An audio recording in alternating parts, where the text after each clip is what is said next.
Right now we're here at Washington Park. Ain't nobody think I'm doing nothing wrong. All these people are jogging. They think that I'm somebody just sitting here enjoying a cup of coffee, just sitting here enjoying a day at the park, looking at the ducks, because I look like I'm somebody innocent, but I'm not. I'm actually looking for my victim. They pass by, I say, hi, how you doing? Good morning, good afternoon. Nice day, isn't it? And they're thinking, oh, he's such a nice guy, but I'm not. I'm here to break into their car. This is how I would do it. I'd come this way. You see, you can't even tell if I'm breaking into a car, because this is how I do it. See, right behind there, there's the purse. The sunblocker, right under there. I guarantee you there's a purse there, because it's hiding.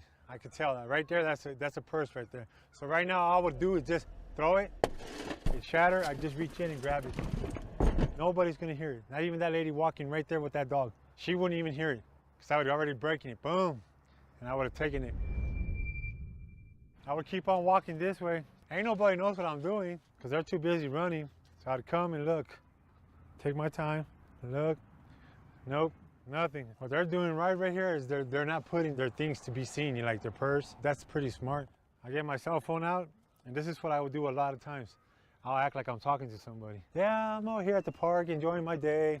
Yeah, how are you doing? Be talking to myself though. I come to this car, hoping that it is, because it's a nice little car. Yep, I'll hit it. That lump right there shows me that it has a purse right there. This lady's biggest mistake is trying to cover that purse with her jacket, and I know it's there. Start doing jumping jack. But these people are actually thinking I'm working out, and I'm not. Because I'm like, just looking at the cars, just waiting for the victims. The people that are passing by are like, oh, he's working out. So they ain't thinking nothing of me at all, when I'm actually out here getting ready to break into a car. It could be anybody. That's the hard part at the parks. I have friends that are female that do that. They walk around with their puppies breaking into cars. To avoid it, just don't leave your things in the car. If you think that it's going to be safe under the seat, it's not. It's not safe to leave your things in the car. It's not. The people need to know that, man, because it's not right. If they're going to go to the park, the best thing I would do for them, my best advice is just take your driver's license and take your key. And make sure they take the keys on them. Don't leave them under their tire. Don't leave them in the gas tank. I see these ladies exercising, doing jumping jacks, little stretchies, and then they'll hide their key. Now you're not only going to get your purse stolen, you're going to get the whole thing stolen.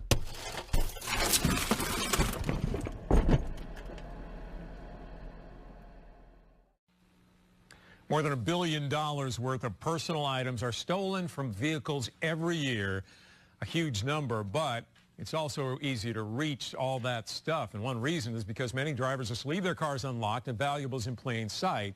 But another is because some thieves are actually highly skilled, and think about it. So to be one step ahead of them, we're taking you on a ride through one of the hotspots for car break-ins around San Antonio to give you a glimpse inside the mind of these criminals in tonight's Crime Tracker. And I have to do it quick. He speaks from the perspective of a thief. And I may hit one portion of the mall and then drive to another portion of the mall. Crime Tracker specialist Gilbert De La Portilla says you and your car or truck and your stuff will be safer if you think like a thief. They have done their homework. They know what to do. And we're doing our homework too. We obtained a year's worth of car break-in data from police. The shades of blue and yellow and red mark the hot spots. And one of the hardest hit areas is ripe with shopping. Loop 410 near 281. Home base to North Star Mall, Park North Shopping Center, and even more shopping just across Loop 410. It's a good area to hit.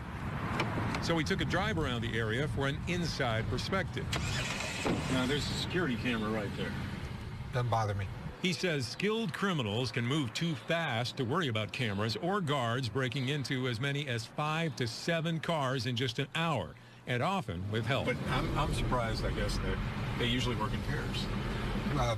It's easier to work in pairs. And sometimes there's more than pairs. Sometimes maybe 2, maybe 3 people. They treat what they do like a job and go to work when you're not, when you're at your busiest during your lunch and dinner hours. Okay, so I'm going into a mall parking lot, and I have a choice to park in an open area or in the parking garage. Which should I choose? Well, we always say it's always safer to park on the first or second, or even not even in the parking garage, on the open area, as close as possible. Police worked for months to catch Manson and his followers. These days, the LAPD is on an offensive to prevent crime. Its latest weapon is a computer program that can actually predict where crimes will happen. And Justice correspondent Bob Orr has a first look at the results. In the Foothill Division, north of downtown Los Angeles, police are patrolling the largely working-class neighborhoods with specially marked maps. The small red squares are hot spots, where computers project property crimes are most likely. It's called predictive policing, a program which Captain Sean Malinowski says puts officers on the scene before crimes occur. 65% of our crimes are burglary, grand theft auto, and burglary from motor vehicle. And that's what these boxes represent. That's a pretty small box, 500 feet by 500 feet. Yes, it is a small area. These crime prediction boxes come from the same kind of mathematical calculation used to predict earthquakes and aftershocks. By analyzing the times, dates, and places of recent crimes, computers project hotspots for burglaries, break-ins, and car thefts. LA's police chief Charlie Beck says increasing police patrols inside those boxes denies criminals opportunity. The real measure of this is not how many people you catch, it's how much crime you prevent. I love catching people. That's what I live for. But what I'd rather do is live in a place and work in a place where crime didn't happen. Chief Beck, a 35-year veteran and the father of 2 LAPD officers, has faced some skepticism in selling the predictive concept. You're a street cop. I am. So somebody comes to you with a computer program and says, here, we're going to predict the future. We're going to tell you where crime's going to occur. Aren't some of the guys on the street just going to roll their eyes and say, oh, come on? Well, of course. You know, I mean, that's the nature of human beings. I mean, everybody thinks that they do their profession as well as it can be done already, so they don't need any help. If this old street cop can change the way that he thinks about this stuff, then I know that my kids can do the same. The LAPD began testing the predictive policing model here in the Foothill Division in November, and the early results are encouraging. Burglaries are down 33%, and violent crime is also down 21%. That success will allow Beck to expand the program to other parts of the city and leverage limited resources. I'm not going to get more money. I'm not going to get more cops, but I have to be better at using what I have, and that's what predictive policing is about. It's also about driving the crime rate lower. Crime here has dropped 9 straight years. With these small red boxes, LA is aiming for 10. Bob for CBS News, Los Angeles.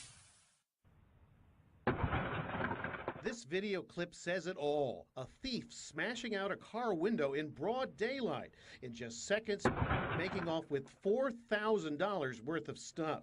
Last year, this scene played out 25,000 times in San Francisco. Auto break-ins happen 70 times a day here. That's about 1 every 20 minutes. And what are these thieves looking to grab?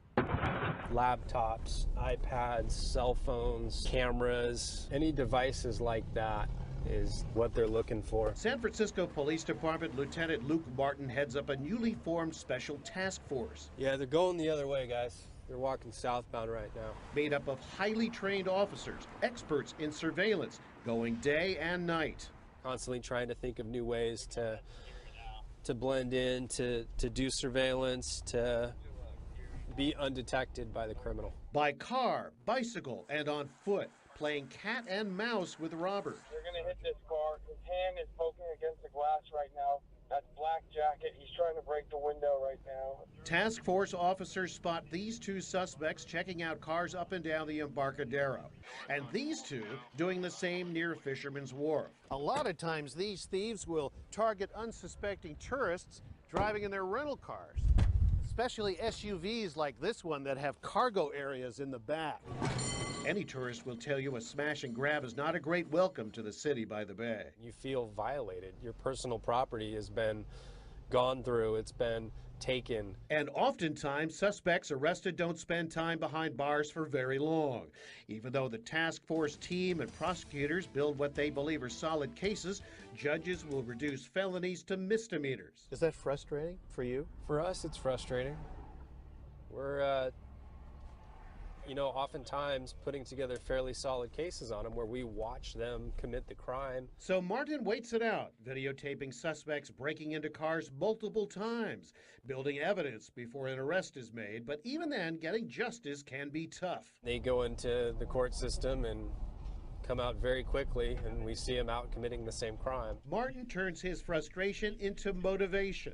The San Francisco native says he will be on the job until the break-ins stop. I take it personally. I don't like to see people getting taken advantage of. They're right at you, case in the car right now. On the streets of San Francisco, Jeffrey Schaub, KP. Cops arrest a man suspected of breaking into car after car for months. And we're learning how he may have been casing them without anyone suspecting a thing.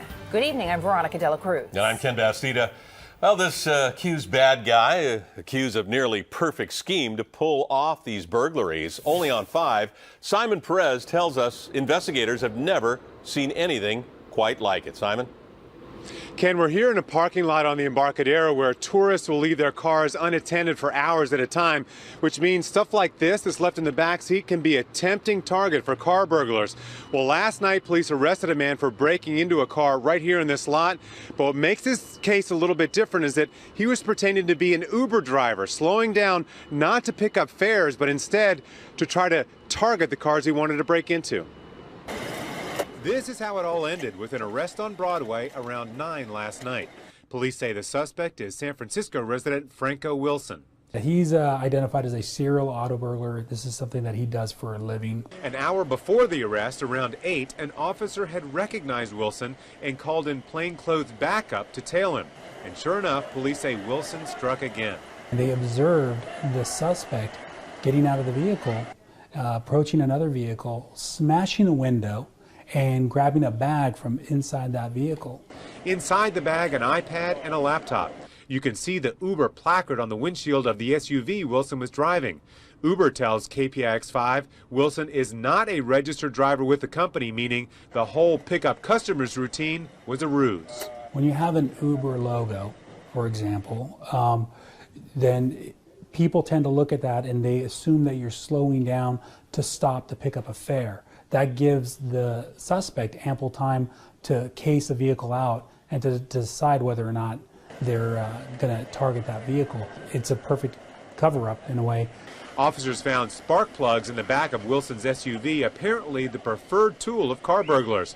Look at this San Francisco Police Department undercover video that shows how throwing a piece of a smashed spark plug can shatter a car window, making for easy pickings. The man they suspect has broken into more than a dozen cars.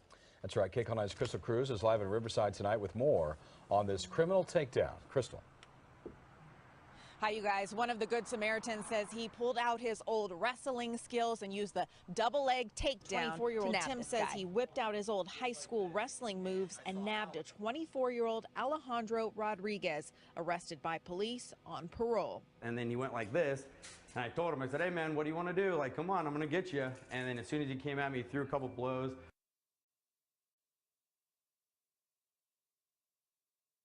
I threw a couple back at him, and I picked him up and just slammed him to the Sophisticated ground. nationwide gang is actually targeting cars right here in our area. They say they've arrested a woman in Philadelphia, charged her with several break-ins in Dauphin County.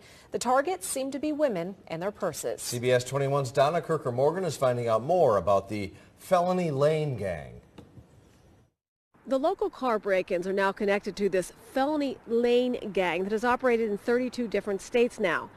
They get the name because the organizers of this gang actually use the outside lane of a bank to use those stolen checks and stolen IDs. Of course, Sandy Springs police say they've captured a man responsible for a series of car break-ins across the city. Channel 2's Mike Pachenik is live in North Fulton County with why police say the suspects... I walked up to my car and saw a bunch of my stuff in my front seat. That's when a sinking feeling came over Carolyn Shapiro. It was terrifying and just feeling extremely violated and feeling like everything's been taken from you. Shapiro says someone broke in through the back window and raided her SUV. My purse with my wallet, everything in my wallet, a ton of gift cards, a ton of clothes, jackets, anything he could find, basically went through every inch of it. Sandy Springs police say the man who broke into Shapiro's vehicle is 28-year-old Kelton Jackson, captured after another would-be victim followed the Decatur man and sent his tag number to officers. Two suspected burglars are now off the street. 18-year-old Myra Granados and 20-year-old Jesus Reyes were arrested Thursday morning. Burglars were caught based on the fact that somebody called in a suspicious activity. That suspicious activity call was at the Parkview Apartments around 3:30 a.m. Police say the call came in as someone siphoning gas. When they got there, they found Granados asleep in her car and smelled marijuana.